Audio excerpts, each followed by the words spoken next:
వాస్తవాలతో పని లేదా? అబద్ధాలు వండి వార్చడమేనా జర్నలిజం అంటే? సమాజానికి నాలుగో స్తంభం అన్న ఔన్నత్యానికే మచ్చ తెస్తోంది మహా న్యూస్. మహారోత వార్తలతో పాత్రికేయ రంగానికే కళంకం తెస్తోంది. బీఆర్ఎస్ వర్కింగ్ ప్రెసిడెంట్పై అబద్ధపు కథనాలు వండి వార్చింది. అసత్యాలతో పునాదులతో పులిహోర కలిపి అబాసు పాలైంది. ఐటీ మున్సిపల్ మంత్రిగా తెలంగాణ అభివృద్ధిలో తనదైన ముద్ర వేసిన కేటీఆర్పై అనుచితమైన వార్తలను ప్రసారం చేసింది. కేటీఆర్ను బద్నం చేయాలన్న లక్ష్యంతో నిరాధారమైన వార్తలను వండివార్చింది. ఏపీలో చంద్రబాబు గద్దెనెక్కిన తరువాత పేట్రేగిపోతున్న మహా న్యూస్ ఇప్పుడు బీఆర్ఎస్ నేతలే లక్ష్యంగా చెత్త వార్తలు రాస్తోంది. కేటీఆర్ ఇమేజ్ను డ్యామేజ్ చేయాలన్న టార్గెట్తో తాజాగా మహా న్యూస్ ప్రసారం చేసిన రోత రాతలపై బీఆర్ఎస్ కార్యకర్తలు భగ్గుమంటున్నారు. మహా న్యూస్ కార్యాలయం ముందు బీఆర్ఎస్వి అధ్యక్షుడు గెల్లు శ్రీనివాస్ ఆధ్వర్యంలో నిరసన చేపట్టారు. శాంతియుతంగా నిరసనకు దిగిన బీఆర్ఎస్వి కార్యకర్తలపై మహా న్యూస్ యాజమాన్యం గూండాగిరికి దిగింది.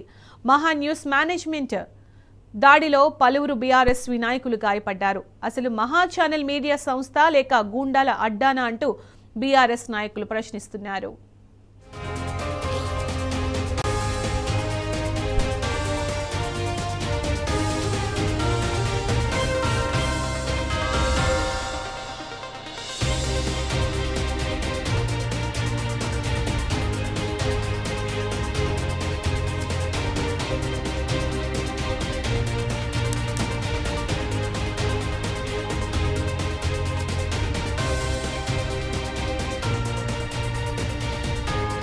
మిమ్మల్ని కాదు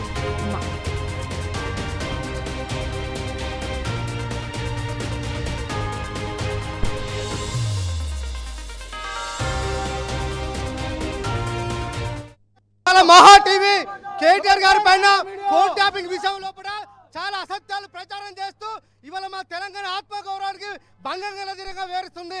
ఆనాడు తెలంగాణ విద్యలో అయితే ఏ విధంగా అయితే వేరించారో ఈ రోజు కూడా అదే విధంగా చేస్తున్నాడు. ఈ ఆంధ్ర మీడియా తన పద్ధతి మార్చుకొని కేటీఆర్ గారి పైన అసత్య ప్రచారం చేసేందుకు క్షమాపణ చెప్పాలని చెప్పి మేము డిమాండ్ చేస్తా ఉన్నాం. ప్రపంచ వ్యాప్తంగా గుర్తింపు చెందిన వ్యక్తి కేటీఆర్ మీద అసత్య పోస్టింగ్లు పెట్టుకుంటూ ఫేక్ పోస్టులు పెట్టుకుంటారు. ఆయన యొక్క ఇమేజ్ ని దిగజారే విధంగా మానేసి ప్రచారం చేసింది. దీనిపై వెంటనే ఇలాంటి చర్యలు మానుకోవాల్సిందిగా ఈ మానేసి యాజమాన్యాన్ని ఎండీని హెచ్చరిస్తా ఉన్నాం. జై తెలంగాణ. అసత్య ప్రచారాలు చేస్తూ మహాన్యూస్ కావాలని కేటీఆర్ ను బద్నాం చేయాలని చూస్తుంది. జనాల కోసం, నిరుద్యోగుల కోసం అనునిత్యం గవర్నమెంట్ ప్రశ్నిస్తున్నందుకు కావాలని రేవంత్ రెడ్డి తొత్తులుగా